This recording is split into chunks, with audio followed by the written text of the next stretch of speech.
Salamat sa mapagpalayang pagmamahal. Welcome to our 365 daily devotion. Ako po si Alexander Gomez from Batch 3. At ang topic po na tatalakay natin ngayon ay ano ang tatlong uri ng mga Kristiyano.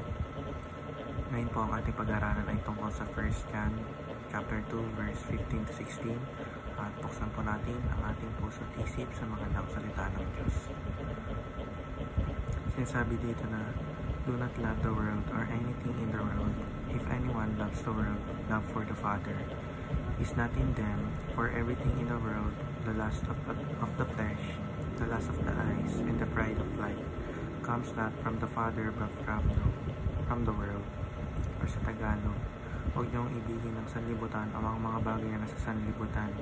Ang umiibig sa sanlibutan ay hindi umiibig sa Ama.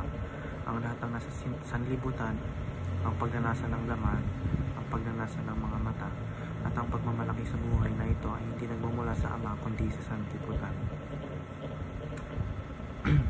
Teaching number 1, separatist, being separated from the world.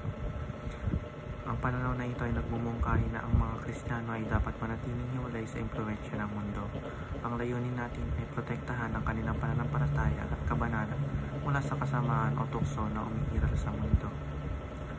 Teaching number 2, passivist, being apathetic to the world. Ito ay tumutukoy sa pagiging walang malasakit o mga nangyayari sa mundo.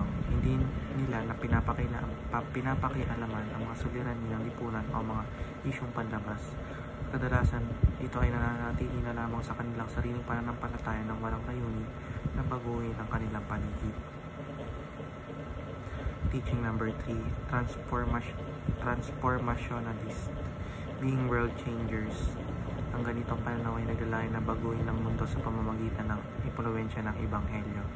Naniniwala ang mga Kristiyanong ito na sila ay tinawag upang maging aktibo sa lipunan, gamitin ang kanilang pananampalataya bilang instrumento ng pagbabago at gabayan ng iba patungo sa Diyos.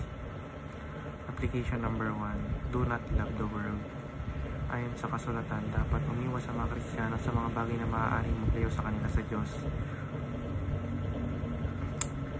Application number 2, pursue personal transformation. Ang pagbabagong loob ay mahalaga upang maging mabuting halimbawa ng pananampalataya. Ang mga Kristiyano ay hinihikayat na palaguin ang kanilang espiritual na buhay at pag-uugali upang higit na mag-reflect tayo sa imahe ni Kristo. Application number 3, engage the world with the gospel. Ang layunin ng pananampalatayang Kristiyano ay hindi lamang para sa sarili, kundi upang ibahagi ang mabuting balita sa iba. Sa ganitong paraan, ang mundo ay maaaring mabago sa pamamagitan ng mensahe ng pagmamahal, pag-asa at kaligtasan. Yun lamang po ang aking devotions. Maraming salamat.